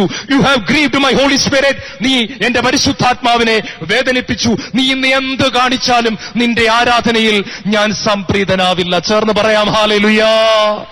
ദാവീദ് ആരാധിച്ചുകൊണ്ട് പറഞ്ഞു, കർത്താവേ, ആ കുഞ്ഞിനെ നീ ജീവിപ്പിക്കണം. കർത്താവ് പറഞ്ഞു, നിന്റെ ആരാധന എനിക്ക് സ്വീകാര്യമല്ല. ദാവീദിലും ദാവീദിന്റെ ആരാധനയിലും ദൈവം സംപ്രീതനായില്ല. നിങ്ങൾ നോക്കുക, പള്ളിയിലേക്ക് രണ്ട് വ്യക്തികൾ കടന്നു പോകുന്നു. ഒരേ വിശുദ്ധ കുർബാനയുടെ മുമ്പിൽ ഒരുപോലെ കുമ്പിടുന്നു, ഒരേ പാട്ടുകൾ പാടുന്നു, ഒരേ പ്രാർത്ഥന ചൊല്ലുന്നു, ഒരേപോലെ എല്ലാം കാണിക്കുന്നു, ഒരേപോലെ ആമേൻ പറയുന്നു, ഒരേപോലെ പുറത്തിറങ്ങുന്നു. ഒരാൾ അഭിഷേകം പ്രാപിക്കുന്നു, ഒരാൾ വന്നതുപോലെ മടങ്ങുന്നു. ഒരാൾ ദൈവത്തെ പ്രസാദിപ്പിക്കുന്നു, ഒരാൾ വന്നതുപോലെ മടങ്ങുന്നു. എന്താ കാരണം? എന്താ കാരണം? ഒരേ ലിറ്റർജിക്കൽ പ്രാർത്ഥന വിശുദ്ധ കുർബാനയിൽ നമ്മൾ ചൊല്ലുന്നു, ഒരേപോലെ പാട്ട് പാടുന്നു, ഒരേപോലെ കൈ ഉയർത്തുന്നു, ഒരേപോലെ കൈ കൂപ്പുന്നു, ഒരുപോലെ മുട്ടുകുത്തുന്നു, ഒരുപോലെ നാക്ക് നീട്ടി വിശുദ്ധ കുർബാന സ്വീകരിക്കുന്നു. ചിലർ വന്നതുപോലെ മടങ്ങുന്നു, ചിലർ വന്നതിനേക്കാൾ പ്രകാശിതരായി മടങ്ങുന്നു. ചിലർ അഭിഷേകം പ്രാപിച്ചു മടങ്ങുന്നു, ചിലർ അനുഗ്രഹം പ്രാപിച്ചു മടങ്ങുന്നു. ഒരേ ആരാധന ദൈവം രണ്ടു വിധത്തിൽ സ്വീകരിക്കുന്നു. ചേർന്ന് പറഞ്ഞേ ഹല്ലേലൂയ. നമ്മുടെ ജീവിതത്തിൽ പ്രിയപ്പെട്ടവരെ കർത്താവ് സംസാരിക്കുകയാണ്. കർത്താവ് പറയുക, I am looking at your heart. ഇരുട്ടിന്റെ മേഖലകളെ കർത്താവിന്റെ മുമ്പിലേക്ക് കൊണ്ടുവന്നുകൊണ്ട് കർത്താവെ, ആ ഇരുട്ടിനെ മാറ്റണേ നമുക്ക് പ്രാർത്ഥിക്കാം. നിങ്ങൾക്കറിയാം, ഗബ്രിയേൽ മാലാഖ മാതാവിന്റെ മുമ്പിൽ വന്നപ്പോ മാതാവ് പറഞ്ഞു, ഇതാ കർത്താവിന്റെ ദാസി, നിന്റെ ഇഷ്ടം എന്നിൽ നിറവേറട്ടെ. നമ്മൾ പറയും, മാതാവിന്റെ അടിപൊളി സമർപ്പണമാ. എന്നാ സമർപ്പണമാ? ജോസഫ് പോയെങ്കിൽ പോട്ടെ എന്നൊക്കെയല്ലേ മാതാവ് വച്ചത്. കല്ലെറിഞ്ഞ് കൊല്ലുന്നെങ്കിൽ കൊല്ലട്ടെ, അടിപൊളി സമർപ്പണം. പക്ഷെ ഞാൻ പറയട്ടെ, ദൈവം അവിടെയല്ല സംപ്രീതനായത്. ദൈവം ചെറുപ്പം തൊട്ടേ അവളെ നോക്കിക്കൊണ്ടിരുന്നു. ഇവളെങ്ങനെയാ ആൺപിള്ളാരോട് ഇടപെടുന്നത്, ഇവളെങ്ങനെയാ മറ്റുള്ളവരെ നോക്കുന്നത്, ഇവളെങ്ങനെയാ പ്രാർത്ഥിക്കുന്നത്, ഇവളെങ്ങനെയാ മാതാപിതാക്കളോട് സംസാരിക്കുന്നത്, ഇവളെങ്ങനെയാ എന്നെ സ്നേഹിക്കുന്നത്, അതെല്ലാം നോക്കിക്കൊണ്ട് ഇതാ കർത്താവിന്റെ ദാസി എന്ന വചനം മാതാവ് പറയുന്നതിന് തൊട്ടു മുമ്പ് സ്വർഗം ഒരു അഭിപ്രായം പറഞ്ഞു. അത് പറയുവാൻ ഗബ്രിയേലിനെ പറഞ്ഞു വിട്ടു. ഗബ്രിയേൽ വന്നിട്ട് പറഞ്ഞു, ഗബ്രിയേലിന് നേരെ നിൽക്കാൻ പറ്റുന്നില്ല കേട്ടോ. ഗബ്രിയേൽ അടിതൊട്ട് മുടി വരെ അങ്ങോട്ട് നോക്കി. ഗബ്രിയേലിന്റെ കൈ അറിയാതെ കൂപ്പിപ്പോയി. ഒരു മനുഷ്യന്റെ മുൻപിൽ മാലാഖ കൈകൾ കൂപ്പുന്ന ഒരു രംഗം ബൈബിളിൽ ഞാൻ ഉൽപ്പത്തി തൊട്ട് വെളിപാട് വരെ നോക്കിയിട്ടും എനിക്ക് കാണാൻ സാധിക്കുന്നില്ല. പ്രിയപ്പെട്ടവരെ, ഗബ്രിയേൽ അറിയാതെ കൂപ്പിപ്പോയതാ. കാര്യം എന്താണെന്നറിയോ? ഗബ്രിയേൽ ഒരു കാര്യം കണ്ടു. താൻ ആരെയാണോ സ്വർഗത്ത് ആരാധിക്കുന്നത്, ആ ദൈവം ഇവളിൽ നിറഞ്ഞു നിൽക്കുകയാണ്. ആൻഡ് അവൻ കണ്ടതാണ് പ്രകാശം. മാതാവിനെ നോക്കിക്കൊണ്ട് ഇങ്ങനെ പറയുകയാണ്, hail Mary full of grace. ദൈവകൃപ നിറഞ്ഞവളെ. 90% എന്നല്ല, 75% എന്നല്ല, 50% നിറഞ്ഞവളെ, ബാക്കി ഇരുട്ടുള്ളവളെ എന്നല്ല, 100% ദൈവത്തിന്റെ കൃപ നിറഞ്ഞവളെ, ഇരുട്ടില്ലാത്തവളെ, പ്രകാശം നിറഞ്ഞവളെ, നിനക്ക് സ്വസ്തി. പ്രിയപ്പെട്ടവരെ, ഇത് സ്വർഗത്തിന്റെ അഭിപ്രായമാണ്. മാതാവിലും മാതാവിന്റെ സമർപ്പണത്തിലും ദൈവം സംപ്രീതനായി. ചേർന്ന് പറ ഹല്ലേലൂയ. നമ്മൾ ഒത്തിരി ആരാധിക്കുന്നവരായിരിക്കാം, പക്ഷെ നമ്മുടെ ഹല്ലേലൂയ വിളികൾക്ക് മുൻപായി ദൈവം നമ്മുടെ ഹൃദയത്തിലേക്ക് നോക്കിക്കൊണ്ട നമ്മുടെ ആരാധനയെ സ്വീകരിക്കുന്നത്. രണ്ടാമത്തെ കാര്യം എനിക്ക് നിങ്ങളുമായിട്ട് പങ്കുവയ്ക്കുവാനുള്ളത്, സഹനത്തിന്റെയും വേദനയുടെയും നടുവിലുള്ള ആരാധന ദൈവത്തിന് വളരെ പ്രീതികരമാണ്. ഹല്ലേലൂയ. നിങ്ങളോട് ഞാനൊരു കാര്യം പറയാം. സ്വർഗത്ത് പോയാൽ നടുവേദനയുടെ ഇടയ്ക്ക് ദൈവത്തെ ആരാധിക്കാൻ പറ്റുകയില്ല. സ്വർഗത്ത് പോകുമ്പോൾ തലവേദനയുടെ ഇടയ്ക്ക് ദൈവത്തെ ആരാധിക്കാൻ പറ്റുകയില്ല. സ്വർഗത്ത് പോകുമ്പോൾ ഹോസ്പിറ്റലിൽ കടന്നുകൊണ്ട് ദൈവത്തെ ആരാധിക്കാൻ പറ്റുകയില്ല. സ്വർഗത്ത് പോകുമ്പോൾ ഭർത്താവ് വേദനിപ്പിച്ചിട്ട് ദൈവത്തെ ആരാധിക്കാൻ പറ്റുകയില്ല. മക്കൾ അനുസരണക്കേട് കാണിക്കുമ്പോൾ ദൈവത്തെ ആരാധിക്കാൻ പറ്റുകയില്ല. കടബാധിതരിടയിലും ദൈവത്തെ ആരാധിക്കാൻ പറ്റുകയില്ല. അവിടെ യാതൊരു സഹനങ്ങളുമില്ല. ചേർന്ന് പറഞ്ഞേ ഹല്ലേലൂയ. നിങ്ങൾക്കറിയാം, അപ്പോസ്തലന്മാരായ പൗലോസും സീലാസും കൂടി 2 കപ്പൽ ടിക്കറ്റ് ബുക്ക് ചെയ്തു. അവർ ബുക്ക് ചെയ്ത് എവിടേക്കാണെന്നറിയാമോ? ഏഷ്യയിലേക്ക് പോകാൻ വേണ്ടി അവർ ബുക്ക് ചെയ്തു. ബുക്ക് ചെയ്ത് ബാഗൊക്കെ പാക്ക് ചെയ്ത് നിർത്തിയിട്ട് പൗലോസ് സീലാസിനോട് പറഞ്ഞു, എടാ ഒന്ന് പ്രാർത്ഥിക്കാം, നമുക്കൊന്ന് പ്രാർത്ഥിച്ചിട്ട് കപ്പലിലോട്ട് പോകാം. രണ്ടുപേരും കൂടെ ഹല്ലേലൂയ ഹല്ലേലൂയ എന്ന് വിളിക്കുമ്പോൾ പൗലോസ് ഒരു ദർശനം കാണുകയാണ്. മാസിഡോണിയ എന്ന് എഴുതി കാണിക്കുന്നു. മലയാളം ബൈബിളിൽ മക്കദോനിയ. പൗലോസ് പറഞ്ഞു, സീലാസെ, കർത്താവ് വേറൊരു സ്ഥലത്തോട്ട് പോകാനാ കാണിക്കുന്നത്, നമുക്ക് അങ്ങോട്ട് പോകാം, ഏഷ്യയിലോട്ട് പോകണ്ട. ഓടി രണ്ടുപേരും കൂടെ പോയി ടിക്കറ്റ് ക്യാൻസൽ ചെയ്ത് മക്കദോനിയയിലോട്ടുള്ള കപ്പലിൽ രണ്ടുപേരും കൂടെ കയറിയിരിക്കുകയാണ്. കപ്പൽ വിട്ടു. രണ്ടുപേരും കൂടെ പറയാ, അടിപൊളി ക്രൂസൈഡ് ആയിരിക്കും അവിടെ ചെല്ലുമ്പോൾ. ഒരു 10 ലക്ഷം പേരെങ്കിലും മിക്കവാറും നമ്മളെ കേൾക്കാൻ വരും. നല്ല ഒരു കൊയ്ത്തായിരിക്കും അവിടെ ചെല്ലുമ്പോൾ. വലിയ അത്ഭുതങ്ങൾ നടക്കും, വലിയ രോഗശാന്തി നടക്കും, വീൽ ചെയറിൽ ആളുകൾ എഴുന്നേക്കും, അന്ധന്മാർ കാണും, മിക്കവാറും മരിച്ചവർ ഉയർപ്പിക്കപ്പെടാൻ സാധ്യതയുണ്ട്. മക്കദോനിയ മുഴുവനും ദൈവരാജ്യമാകാൻ പോകുക. കർത്താവ് ചുമ്മയാണോ അങ്ങോട്ട് പോകണ്ടെന്ന് പറഞ്ഞിട്ട് ഇങ്ങോട്ട് പോകാൻ പറഞ്ഞത്? എന്ത് രസമായിരിക്കും അവിടെ ചെല്ലുമ്പോൾ. വലിയ അത്ഭുതമായിരിക്കും. വലിയ പ്രതീക്ഷയോടെ പൗലോസും സീലാസും അവിടെ ചെന്ന് കപ്പലിറങ്ങി. പ്രിയപ്പെട്ടവരെ, കപ്പലിറങ്ങി ആദ്യത്തെ പ്രസംഗം പ്രസംഗിപ്പിച്ചപ്പോ തന്നെ രണ്ടുപേരെയും പിടിച്ച് തൂണിലോട്ട് കെട്ടിയിട്ടു കേട്ടോ. എന്നിട്ട് ആ വസ്ത്രമെല്ലാം അങ്ങോട്ട് ഉരിഞ്ഞെടുത്തു. ചാട്ടയ്ക്കടി 1 കുറയ 40, 39 അടി ചാട്ടയ്ക്ക്. മാംസമെല്ലാം പറഞ്ഞു തൂങ്ങി, രക്തമൊഴുകി. ഇറച്ചിക്കടയിൽ ഇറച്ചി കെട്ടി തൂക്കിയിട്ടിരിക്കുന്നത് പോലെ പുറത്ത മാംസമെല്ലാം പറഞ്ഞു. രണ്ടുപേരെയും കൂടെ ചങ്ങലയ്ക്ക് കെട്ടി ജയിലിൽ കൊണ്ടുപോയി തള്ളി. കൈക്കും കാലിനും ആ ചങ്ങലയിട്ടു. രാത്രിയായി, ഉറങ്ങാൻ പറ്റുന്നില്ല, നിലവിളിയ. പാതിരാത്രി സമയം സീലാസ് ചോദിച്ചു, പൗലോസേ, നീ ഉറങ്ങിയോ? പൗലോസ് പറഞ്ഞു, ഇല്ല. നീ ഉറങ്ങിയോ? ഉറക്കം വരുന്നില്ല, നല്ല വേദനയാ. എനിക്ക് നല്ല വേദനയുണ്ട്. എടാ, നീ കണ്ട ദർശനം ശരിയായിരുന്നോ? നമ്മൾ ആദ്യമായി ഏഷ്യയിലോട്ട് പോകാൻ പോയതല്ലേ? നീ അല്ലടാ പറഞ്ഞത് മക്കദോനിയയിലോട്ട് പോകാൻ? ഇപ്പൊ അടി കിട്ടിയത് തന്നെ മിച്ചം. എന്നാ പറയാനാ? ആട്ടെ, നീ എന്ത് ചെയ്യാൻ പോവുക? സീലാസേ, പൗലോസ ചങ്ങല കുലുക്കി. എലി ഓടുന്നു, പാറ്റ ഓടുന്നു. പൗലോസ ചങ്ങല കുലുക്കിട്ട് പറഞ്ഞു, സീലാസേ, ഒരു ബൈബിൾ കൺവെൻഷൻ നടക്കുന്ന ഒരു വേദിയിലായിരുന്നു ഞാനും നീയും നിന്നിരുന്നതെങ്കിൽ നമ്മളിപ്പോ എന്ത് ചെയ്യുമായിരുന്നു? സീലാസ് പറഞ്ഞു, നമ്മളിപ്പോ ദൈവത്തെ പ്രൈസ് ആൻഡ് വർഷിപ്പ് ടൈം ആണല്ലോ, ഇപ്പം ദൈവത്തെ ആരാധിക്കുകയും സ്തുതിക്കുകയും ചെയ്യേണ്ട സമയമാണ്. എങ്കിൽ അത് തന്നെ ഞാനിവിടെ ചെയ്യും, നീയും ചെയ്യും, നമ്മൾ ചെയ്യും. ചേർന്ന് പറ ഹല്ലേലൂയ. സീലാസ് പറഞ്ഞു, എനിക്ക് മനസ്സിലായില്ല ചേട്ടാ. പൗലോസ് പറഞ്ഞു, മനസ്സിലാക്കി തരാം. നമ്മൾ സ്റ്റേജിൽ നിന്ന് ദൈവത്തെ ആരാധിക്കുമ്പോൾ നമുക്ക് മൈക്ക് കിട്ടും. അന്ന് മൈക്കില്ല, എന്നാലും ഞാൻ പറയാം, നല്ല ഓർഗനുണ്ട്, പാട്ടുണ്ട്. ഇവിടെ നമുക്ക് നല്ല വേദനയാണ്, പാറ്റയുണ്ട്, എലിയുണ്ട്, നാറ്റമുണ്ട്, ജയിലാണ്. പക്ഷേ ആ മുറിവിന്റെ ഇടയിൽ കിടന്നൊരയുന്ന ചങ്ങലകളെ കുലുക്കിക്കൊണ്ട് നീ ആ കൈയും കാലും ഉയർത്തി നമുക്ക് ദൈവത്തെ ആരാധിക്കാം. തടവുകാർ പെട്ടെന്നൊരു ശബ്ദം കേട്ടു. ഒരിക്കലും കേൾക്കാത്ത ഒരു ആരാധന ഗാനം നമ്മൾ കേട്ടു. അർദ്ധരാത്രിയിൽ കാരാഗൃഹത്തിൽ പൗലോസും സീലാസും പ്രാർത്ഥിച്ചു. തടവുകാർ കേൾക്കേ അവർ പാടി സ്തുതിച്ചു കർത്താവാം യേശുവിൻ നാമം. പ്രിയപ്പെട്ടവരെ, ഞാൻ ഈ പറഞ്ഞു ഇതാണ്, രാത്രിയിൽ രക്തമൊഴുകുന്ന കൈകൾ കുലുക്കി, രക്തമൊഴുകുന്ന കാലുകൾ കുലുക്കി, പറഞ്ഞു തൂങ്ങിയ മാംസമാട്ടി അവർ ദൈവത്തെ ആരാധിച്ചുകൊണ്ടിരുന്നു. ഈ സമയത്ത് സ്വർഗത്തൊരു സംഭവമുണ്ടായി. ദൈവം, വലിയവനായ ദൈവം ആ സിംഹാസനത്തിലിരുന്ന് ഗബ്രിയേലിന്റെ ആരാധന കേട്ടുകൊണ്ടിരിക്കുകയാണ്. മിഖായേലിന്റെ ആരാധന കേട്ടുകൊണ്ടിരിക്കുക, മാലാഖമാരുടെ ആരാധന കേട്ടുകൊണ്ടിരിക്കുക. ദൈവം പറഞ്ഞു, മിണ്ടിപ്പോകരുത്, ഒറ്റ മാലാഖ മിണ്ടരുത്. കീപ് ക്വയറ്റ്, കീപ് ക്വയറ്റ്, ആരും മിണ്ടരുത്. അവർ ചോദിച്ചു, ഞങ്ങൾ അങ്ങേ വേദനിപ്പിച്ചോ? ഞങ്ങൾ അങ്ങേ വേദനിപ്പിച്ചോ? എന്തുകൊണ്ടാണ് ആരാധിക്കരുതെന്ന് പറഞ്ഞത്? ഞങ്ങൾ പാപം ചെയ്തെങ്കിൽ ക്ഷമിക്കണം. ദൈവം പറഞ്ഞു, പാപം ചെയ്തിട്ടല്ല. നിങ്ങൾക്കാർക്കെങ്കിലും എന്തെങ്കിലും വേദനയുണ്ടോ? തലവേദനയുണ്ടോ? സഹനമുണ്ടോ? ശരീരം എവിടെയെങ്കിലും മുറിഞ്ഞിട്ടുണ്ടോ? ഒരല്പം ബ്ലഡ് വരുന്നുണ്ടോ? നിർത്ത്. ഇതാ ഭൂമിയിലേക്ക് നോക്കൂ, ഒരു സൗരഭ്യം ഉയർന്നു വരുന്നു. എന്റെ 2 പൊന്നുമക്കൾ സഹനത്തിന്റെ ഇടയിൽ, വേദനയുടെ ഇടയിൽ അവര് എന്നെ ആരാധിക്കുന്നു. എനിക്ക് കുറച്ചു നേരത്തേക്ക് നിങ്ങളുടെ ആരാധന കേൾക്കണ്ട, എനിക്ക് എന്റെ മക്കളുടെ ആരാധനയാ വലുത്. വേദനയുടെ ഇടയിൽ എന്റെ മക്കൾ എന്നെ എല്ലാം പറഞ്ഞ് ആരാധിക്കുകയാണ്, എനിക്ക് ആ ആരാധന കേൾക്കണം. എന്നിട്ട് അപ്പൻ അറിയാതെ ഒന്ന് താളം പിടിച്ചു. അവരുടെ പാട്ട് കേട്ട് അപ്പനൊന്ന് താളം പിടിച്ചു. ആദ്യത്തെ താളമടിയിൽ തന്നെ ജയിലിന്റെ അടിത്തറ ചെലുതാട്ടുന്നു കുലുങ്ങി. രണ്ടാമത് അപ്പൻ താളമടിച്ചു. രണ്ടാമത്തെ താളമടിയിൽ ജയിലിന്റെ ഫൗണ്ടേഷൻ കുലുങ്ങി. മൂന്നാമത്തെ താളമടിയിൽ ചങ്ങലകളെല്ലാം അടിഞ്ഞു വീണു. നാലാമത്തെ താളമടിയിൽ കെട്ടിടം മുഴുവൻ നിലംപതിച്ചു.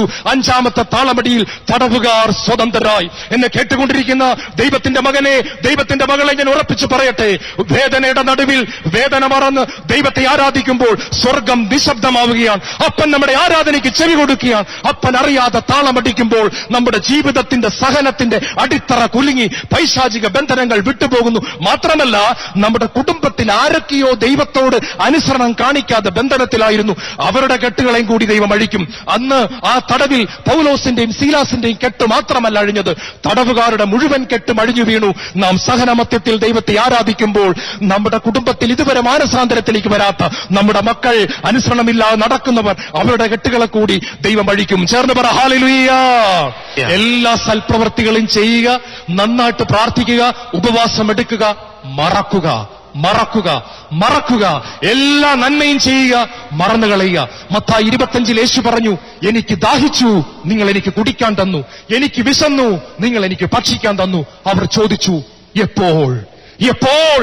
അവർ ചെയ്തു, മറന്നു കളഞ്ഞു. അവർ നന്മ ചെയ്തു, മറന്നു കളഞ്ഞു. അവരതിന്റെ കണക്ക് കൂട്ടി വച്ചില്ല. ദൈവം ചോദിച്ചു, നീ എനിക്ക് ചെയ്തു? അവർ പറഞ്ഞു, എപ്പോൾ? അവർ മറന്നു കളഞ്ഞു. പ്രിയപ്പെട്ടവരെ, എല്ലാം ചെയ്യുക, എന്നിട്ട് മറഞ്ഞു കളയുക. ഒഴിഞ്ഞ കരവുമായിട്ട് ദൈവത്തിന്റെ സന്നിധിയിലേക്ക് കടന്നു വരിക. ഹെബ്രായ ലേഖനം അധ്യായം 11:4 പറയുന്നു, വിശ്വാസം മൂലം ആബേലിന്റെ ബലി ദൈവം സ്വീകരിച്ചു. എല്ലാവരും ഇങ്ങോട്ട് ശ്രദ്ധിക്കുക. ആദവും ഹവ്വയും കൊച്ചിലെ തൊട്ടേ ആബേലിനെയും കായേനെയും ചില കാര്യങ്ങൾ പഠിപ്പിച്ചു കൊടുത്തു. അവർ പറഞ്ഞു, മക്കളെ, പണ്ട് ദൈവം ഞങ്ങളുടെ കൂടെ നടന്നു കേട്ടോ. എന്നും ദൈവം ഇറങ്ങി വരുമായിരുന്നു. എന്നിട്ട് ഞങ്ങൾ പാപം ചെയ്തപ്പോഴാ പർദീസ നഷ്ടപ്പെട്ടു പോയത്. അന്ന് ഞങ്ങളൊരു മണ്ടത്തരം കാണിച്ചു. ദൈവം അന്ന് വൈകിട്ട് വന്നപ്പോ ഞാൻ ഇല കൊണ്ടുള്ള ഒരു ചുരിദാർ തയ്ച്ചിട്ടു.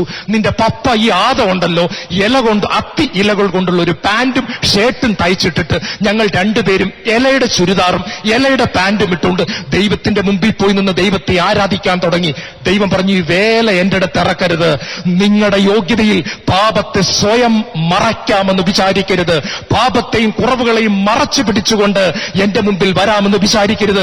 എന്നിട്ട് അവര് പറഞ്ഞു, മക്കളെ, ദൈവം ആ വസ്ത്രം ഉരിഞ്ഞു കളഞ്ഞു, ഇലയുടെ ഉടുപ്പ് ഉരിഞ്ഞു കളഞ്ഞു. എന്നിട്ട് ഞങ്ങളുടെ മുമ്പിൽ വെച്ച് ഒരാടിനെ ദൈവം കൊന്നു. എന്നിട്ട് ആടിന്റെ തൊലി ഉരിഞ്ഞെടുത്തു. ഞങ്ങൾ നോക്കിയപ്പോ രക്തമൊഴുകുന്ന ഒരു ആടിന്റെ തൊലി. ആ ആടിന്റെ തൊലി കൊണ്ട് ഈ പപ്പയെയും മമ്മിയെയും ദൈവം ഉടുപ്പിച്ചു. എന്നിട്ട് ദൈവം ഞങ്ങളോട് പറഞ്ഞു, മക്കളെ, ഇനി എന്റെ മുൻപിൽ വരുമ്പോൾ ഈ ഓർമ്മയിൽ വേണം വരാൻ. എന്റെ മകനെ ഞാൻ അയക്കും. അവൻ ലോകത്തിന്റെ കുഞ്ഞാടായി ഈ ലോകത്തിലേക്ക് കടന്നു വരും. അവന്റെ വസ്ത്രങ്ങൾ ഉരിഞ്ഞെടുക്കും, അവന്റെ രക്തം ചിന്തും, അവന്റെ രക്തത്തിന്റെ ഉടുപ്പുമിട്ടുകൊണ്ട് വേണം, അവന്റെ രക്തത്താൽ കഴുകപ്പെട്ടു വേണം എന്റെ സന്നിധിയിലേക്ക് ഇനി കടന്നു വരാൻ. നിങ്ങളുടെ യോഗ്യതയിൽ നിങ്ങൾ കടന്നു വരരുത്, നിങ്ങൾ പാപികളാ. ഈ പാഠം ആദത്തെയും ഹവ്വയെയും ദൈവം പഠിപ്പിച്ചത് അവർ ആബേലിനെയും കായേനെയും കൊച്ചിലെ തൊട്ട് പഠിപ്പിച്ചു കൊടുത്തു, കാറ്റഗിസം പഠിപ്പിച്ചു കൊടുത്തു. രണ്ടുപേരും വലുതായി, ആരാധനയുടെ സമയമായി. കായേൻ വിചാരിച്ചു, ഞാൻ അത്ര വലിയ കുഴപ്പക്കാരനൊന്നുമല്ല, ഞാൻ വലിയ ദ്രോഹമൊന്നും ചെയ്തിട്ടില്ല, എനിക്ക് എന്റെ യോഗ്യതയിൽ പോകാം. വെണ്ടയ്ക്കായും മത്തങ്ങായും പച്ചക്കറിയും പടവലങ്ങയും എല്ലാം കൂടെ കെട്ടിപ്പിറക്കി കൊണ്ടിയെന്ന് അങ്ങോട്ട് വച്ചിട്ട് പറഞ്ഞു, ദൈവമേ, ഞാൻ എത്ര കഷ്ടപ്പെട്ട ഇത് വളർത്തിയെന്നറിയാവോ? വെള്ളം ഒഴിച്ചു, പ്രാണികൾ വരാതെ ഓടിച്ചു, ചാണകമിട്ടു, വളമിട്ടു, ഞാൻ ഒത്തിരി വിയർത്തൊലിച്ചതിന്റെ ഫലമായി എന്റെ പച്ചക്കറികളെ നീ സ്വീകരിക്കണമേ. ദൈവം അത് സ്വീകരിച്ചില്ല. ശ്രദ്ധിക്കുക മക്കളെ, ആബേൽ അവന്റെ ബലിയുടെ സമയമായി, അവന്റെ ആരാധനയുടെ സമയമായി. അവന്റെ അപ്പനും അമ്മയും അവനെ പഠിപ്പിച്ചത് അവൻ ഓർത്തു. മോനെ, സ്വന്തം യോഗ്യതയിൽ ദൈവത്തിന്റെ അടുത്ത് ചെല്ലരുത്. ദൈവത്തിന്റെ പൊന്നോമന പുത്രൻ വരും, അവൻ കുരിശിൽ മരിക്കും. ആ കുഞ്ഞാടിന്റെ യോഗ്യതയിൽ വേണം പോകാൻ. അവന്റെ ആട്ടിൻകൂട്ടത്തിൽ നിന്നും ഏറ്റവും നല്ല കുഞ്ഞാടിനെ തെരഞ്ഞെടുത്തു. കുറവുകളില്ലാത്ത കുഞ്ഞാട്, നല്ല വെളുത്തു കൊഴുത്തിരിക്കുന്ന കുഞ്ഞാട്, ഒരു കുറവുമില്ലാത്ത കുഞ്ഞാട്. അതിനെ അവൻ മാറോട് ചേർത്ത് പിടിച്ചു. എന്നിട്ട് അവൻ ആരാധന അർപ്പിക്കാൻ വരുമ്പോൾ അവൻ ദൈവത്തെ നോക്കിക്കൊണ്ട് പറഞ്ഞു, ദൈവമേ, ഞാൻ വരുന്നത് എന്റെ യോഗ്യതയിലല്ല. ഈ കുഞ്ഞാടിനെ നീ ഓർക്കണമേ. അങ്ങയുടെ പുത്രൻ, ലോകത്തിന്റെ പാപം ചുമക്കുന്ന ദൈവത്തിന്റെ കുഞ്ഞാടിനെ ഞാൻ വിശ്വാസത്താൽ കാണുന്നു. എനിക്ക് വേണ്ടി വരാൻ പോകുന്ന കുഞ്ഞാടിനെ, ഈ കുഞ്ഞാടിന്റെ യോഗ്യതയിൽ, അങ്ങയുടെ പുത്രന്റെ യോഗ്യതയിൽ എന്റെ ആരാധന സ്വീകരിക്കണമേ. ദൈവം ഉടൻ അഗ്നി അയച്ചു. ആബേലിന്റെ ബലി ദൈവം സ്വീകരിച്ചു. പരിശുദ്ധാത്മാവ് ഹെബ്രായർ 11 പറയുകയാണ്, വിശ്വാസം മൂലം ആബേലിന്റെ ബലി ദൈവം സ്വീകരിച്ചു. യേശുവിൽ പ്രിയപ്പെട്ടവരെ, നിങ്ങൾ ഒത്തിരി നല്ലവരായിരിക്കാം, എനിക്ക് ഉറപ്പാ. വലിയ കുഴപ്പമൊന്നും ചെയ്തവരൊന്നും ആയിരിക്കത്തില്ല. പക്ഷെ നമ്മൾ കർത്താവിനടുത്ത് ചെല്ലുമ്പോൾ ഒഴിഞ്ഞ കരങ്ങളുമായിട്ട് കടന്നു ചെല്ലണം കേട്ടോ. നിങ്ങളുടെ വീട്ടിലേക്ക് ഒരു ഭിക്ഷക്കാരൻ കടന്നു വരികയാ, അയാളുടെ കയ്യിൽ ഒന്നുമില്ല. നിങ്ങൾ അയാൾക്ക് ചിലപ്പോൾ 2 രൂപ 5 രൂപ കൊടുക്കും. വേറൊരു ഭിക്ഷക്കാരൻ വരിക, നിറച്ച് നോട്ട് കൈ പിടിച്ചിട്ടുണ്ട്. അമ്മാ വല്ലതും തരണേ. നിങ്ങളുടെ ഉള്ളിൽ പറയും, ഇഷ്ടം പോലെ കിട്ടിയിട്ടുണ്ട്, ഇവന് എന്തെങ്കിലും ചെറുതായിട്ട് കൊടുത്തില്ലേലും കുഴപ്പമില്ല, 25 പൈസ 50 പൈസ കൊടുത്താൽ മതി. ഒന്നുമില്ലാത്ത ഒരാൾ വിറയ്ക്കുന്നു, അമ്മാ എനിക്കിന്നൊന്നും കിട്ടിയിട്ടില്ല. നിങ്ങൾ പറയും, ചേട്ടൻ ചായ കുടിച്ചോ, ഇന്നാ 10 രൂപ പിടിച്ചോ, ഊണ് മേടിച്ച് കഴിച്ചോ. പ്രിയപ്പെട്ടവരെ, ദൈവത്തിന്റെ സന്നിധിയിലേക്ക് ദൈവത്തെ ആരാധിക്കാൻ ചെല്ലുമ്പോൾ, ഇനിയുള്ള നിമിഷങ്ങളിൽ നാം പള്ളിയിൽ ചെന്നാലും നാം പറയണേ, എനിക്ക് അങ്ങേക്ക് തരാൻ ഒന്നുമില്ല, ഒഴിഞ്ഞ കരങ്ങളുമായി ഞാൻ വരുന്നു. ഒഴിഞ്ഞ കരങ്ങളുമായി മാതാവ് പറഞ്ഞു, വിശക്കുന്നവരെ അവൻ വിശിഷ്ട വിഭവങ്ങൾ കൊണ്ട് സംതൃപ്തരാക്കി. നമ്മുടെ നന്മയൊക്കെ അങ്ങോട്ട് മാറ്റിവെക്കാൻ കേട്ടോ. അതൊന്നും ദൈവത്തിനടുത്ത് ചെലവാക്കാനോട്ട് കൊണ്ടുചെല്ലണ്ട. നമുക്ക് ചെറുതായി ഒന്നുമില്ലാത്തവരായിട്ട് ചെല്ലാം, എല്ലാ നന്മയും ചെയ്തിട്ട് മറന്നു കളഞ്ഞിട്ട് ചെല്ലാം. ദൈവമേ, ഞാനിതാ ഒഴിഞ്ഞ കരങ്ങളുമായി വരുന്നു. പ്രിയപ്പെട്ടവരെ, 4-മത്തതായിട്ട് നമ്മുടെ ശരീരങ്ങളെ ഒരു ബലിയായി അർപ്പിച്ചുകൊണ്ടുള്ള ആരാധന ദൈവത്തിന് പ്രീതികരമാണ്. ലേവ്യരുടെ പുസ്തകം 6-ാം അധ്യായം 9-ാം വാക്യത്തിൽ പറയുന്നു, ബലിപീഠത്തിലെ തീ ഒരിക്കലും കെട്ടുപോകരുത്. ബലിപീഠത്തിലെ തീ ഒരിക്കലും കെട്ടുപോകരുത്. ഹല്ലേലൂയ. നമ്മളെ സാധാരണ നമ്മൾ റോഡിൽ കൂടെയൊക്കെ പോകുമ്പോൾ നമ്മൾ എങ്ങനെ നടന്നു പോകുന്നത്? നമ്മൾ അടുക്കളയിലായിരിക്കുമ്പോ ഈ സമയത്തൊക്കെയാ ദൈവം നമ്മളെ ശ്രദ്ധിക്കുന്നത് കേട്ടോ. ഹല്ലേലൂയ. എനിക്ക് ഉറപ്പാ, നിങ്ങൾ ഇവിടെ ഇരുന്ന് എന്നെ കേട്ടുകൊണ്ടിരിക്കുമ്പോഴല്ല, ഇവിടെ നിങ്ങൾക്ക് യാതൊരു ഡിസ്ട്രാക്ഷൻസും ഇല്ല. നല്ലൊരു ഓഡിറ്റോറിയമാണ്, നല്ല പാട്ടുകളാണ്, വളരെ ശ്രദ്ധയോടെ നിങ്ങൾ ദൈവവചനം കേട്ടുകൊണ്ടിരിക്കുന്നു. പക്ഷേ ദൈവം നമ്മളെ ശ്രദ്ധിക്കുന്നത് എപ്പോഴാണെന്നറിയാമോ? ആരും നമ്മളെ ശ്രദ്ധിക്കുന്നില്ല എന്ന് ഉറപ്പുവരുന്ന സമയത്ത് നാം എങ്ങനെ പെരുമാറുന്നു, എന്ത് ചിന്തിക്കുന്നു, എന്ത് ഭാവന കാണുന്നു, എന്താണ് നാം ആലോചിക്കുന്നത്, അതിനെ ദൈവം നോക്കിക്കൊണ്ടിരിക്കുന്നു. ആ ആരാധനയെ ദൈവം വിലമതിക്കുന്നു. ചേർന്ന് പറ ഹല്ലേലൂയ. ഹല്ലേലൂയ. നിങ്ങൾ ദൈവത്തോട് ചോദിക്കുക, ദൈവമേ, അങ്ങേക്ക് ഏറ്റവും ഇഷ്ടപ്പെട്ട ആരാധന ഏതാ? റോമാലേഖനം 12:1, നിങ്ങളുടെ ശരീരങ്ങളെ വിശുദ്ധവും ദൈവത്തിന് പ്രീതികരവുമായ ഒരു സജീവ ബലിയായി സമർപ്പിക്കുവിൻ. ഇതായിരിക്കട്ടെ നിങ്ങളുടെ യഥാർത്ഥ ആരാധന. ഞാൻ ഈ പ്രസംഗമൊക്കെ കഴിഞ്ഞ് നേരെ റോഡിൽ കൂടെ പോകുമ്പോഴാണ് ഇഷ്ടം പോലെ പോസ്റ്ററുകൾ അവിടെ നിരത്തി വെച്ചിരിക്കുന്നു. സുന്ദരികളായ ഒരുപാട് പെൺകുട്ടികളുടെ മോഡലുകളൊക്കെ അവിടെ ഇങ്ങനെ എഴുന്നേറ്റ് നിൽക്കുകയാണ്. പെട്ടെന്ന് എന്റെ കണ്ണുകൾക്ക് ഒരു ആഗ്രഹമുണ്ട്, അതിനെ എല്ലാം ഒന്ന് നോക്കണം. ഈ സമയത്ത് നിങ്ങൾ ആരും എന്നെ കാണുന്നില്ല, എന്റെ അടുത്തിരിക്കുന്ന ആള് എന്നെ ശ്രദ്ധിക്കുന്നില്ല, ആരും അറിയുന്നില്ല. ബലി നടക്കുകയാണ്. ഞാൻ ഉള്ളിൽ പറയും, ഇല്ല, എന്റെ കണ്ണുകളെ ഒരു ബലിയായി ഞാൻ സമർപ്പിക്കുന്നു.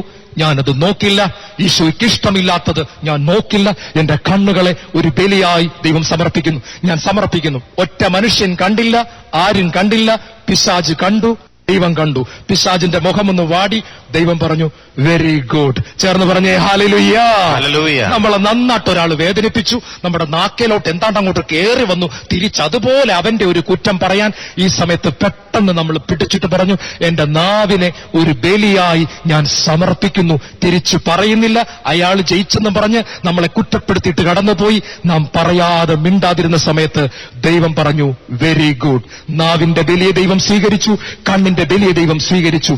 ഒറ്റയ്ക്ക് ഞാൻ ഇരിക്കുന്നു, എന്റെ വീട്ടിൽ ആരുമില്ല, ടി വി ഉണ്ട്, കമ്പ്യൂട്ടർ ഉണ്ട്, റിമോട്ട് എന്റെ കയ്യിലുണ്ട്. മ്ലേച്ഛ നിറഞ്ഞ TV ചാനലുകൾ നിറഞ്ഞു നിൽക്കുന്നു. വീട്ടിൽ അപ്പനില്ല, അമ്മയില്ല, ഭാര്യയില്ല, ഭർത്താവില്ല, ഞാൻ മാത്രം. ദൈവം ആ സമയത്ത് എന്റെ ആരാധനയെ നോക്കിക്കൊണ്ടിരിക്കുകയാണ്. എന്റെ തലച്ചോറിനെ ഞാൻ ബലിയായിട്ട് അർപ്പിച്ചുകൊണ്ട് ഞാൻ പറയുന്നു, ഇല്ല, എന്റെ തലച്ചോറിനെ, എന്റെ ചിന്തകളെ ഞാൻ ഒരു ബലിയായി അർപ്പിക്കുന്നു. ചേർന്ന് പറ ഹല്ലേലൂയ. നന്നായിട്ട് പറ ഹല്ലേലൂയ.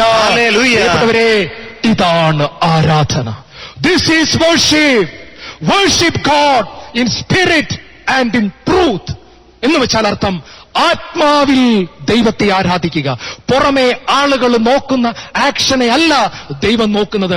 ആത്മാവിലെ നമ്മുടെ സ്നേഹം, ആത്മാവിലെ നമ്മുടെ കത്തൽ, ആത്മാവിൽ ഈശോയുള്ള നമ്മുടെ എരിയുന്ന സ്നേഹം, ആത്മാവിലും സത്യത്തിലും സത്യമായവന്റെ വചനത്തെ അനുസരിച്ചുകൊണ്ട് ജീവിക്കുന്ന ഒരു ആരാധന ദൈവത്തിന് പ്രിയപ്പെട്ടതാ. ചേർന്ന് പറഞ്ഞേ ഹല്ലേലൂയ.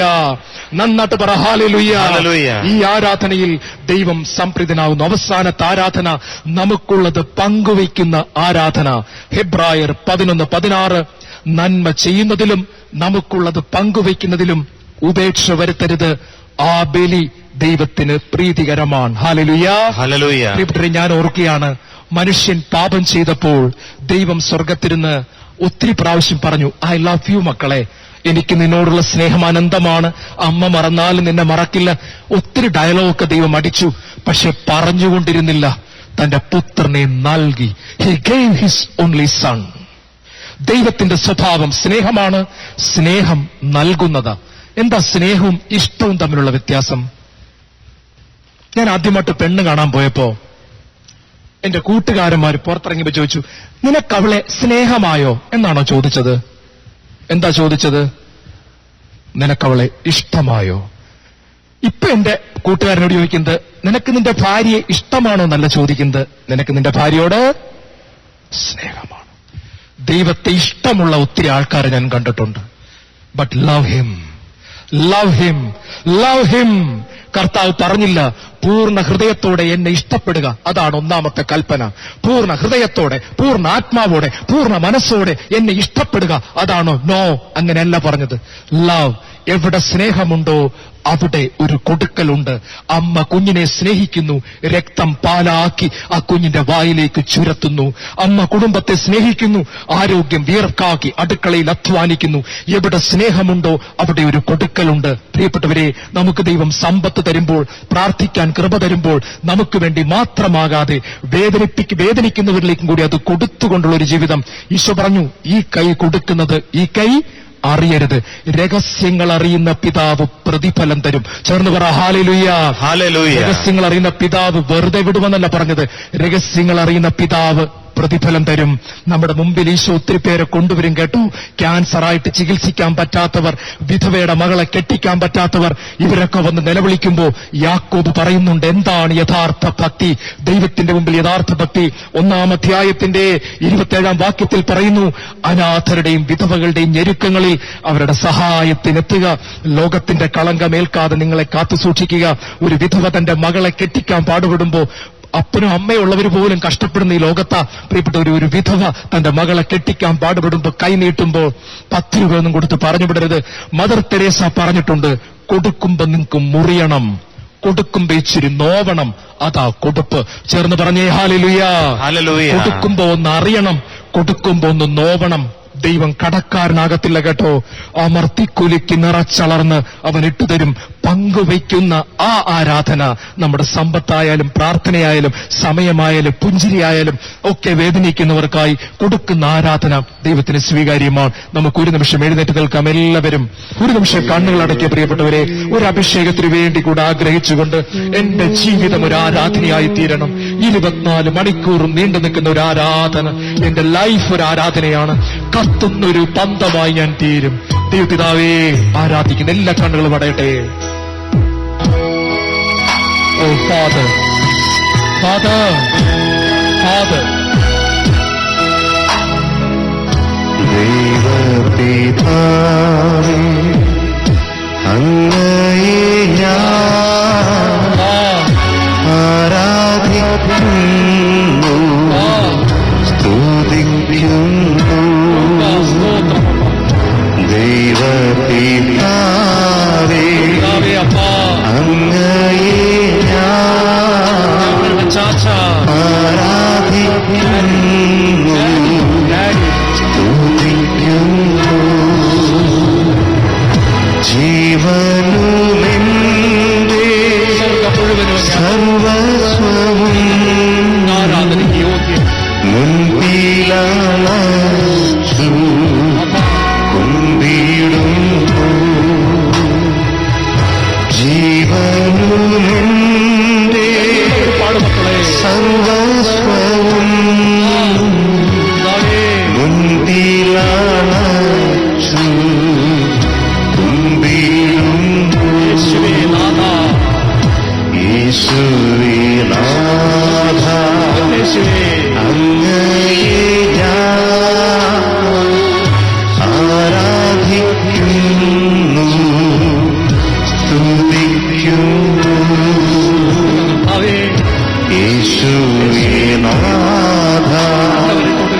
അങ്ങയെ ഞാൻ ആരാധിക്കുന്നു, സ്തുതിക്കുന്നു. ജീവനുമെന്റെ സർവസ്വവും മുൻപിലണച്ചു കുമ്പിടുന്നു. ജീവനു എന്റെ സർവസ്വവും മുൻപിലണച്ചു കുമ്പിടുന്നു. ആവരാത്മാവേ അങ്ങയെ ഞാൻ ആരാധിക്കുന്നു, സ്തുതിക്കുന്നു. ആവരാത്മാവേ അങ്ങയെ ഞാൻ ആരാധിക്കുന്നു, സ്തുതിക്കുന്നു. ജീവനു എന്റെ സർവസ്വവും മുൻപിലണച്ചു കുമ്പിടുന്നു. ജീവനു എന്റെ സർവസ്വവും മുൻപിലണച്ചു കുമ്പിടുന്നു. ഹല്ലേലൂയാ, ഹല്ലേലൂയാ, ഹല്ലേലൂയാ, ഹല്ലേലൂയാ, ഹല്ലേലൂയാ,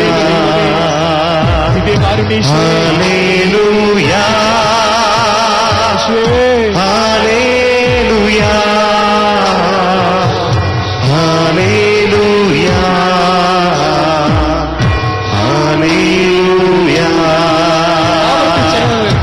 ഹല്ലേലൂയാ, ഹല്ലേലൂയാ, ഹല്ലേലൂയാ.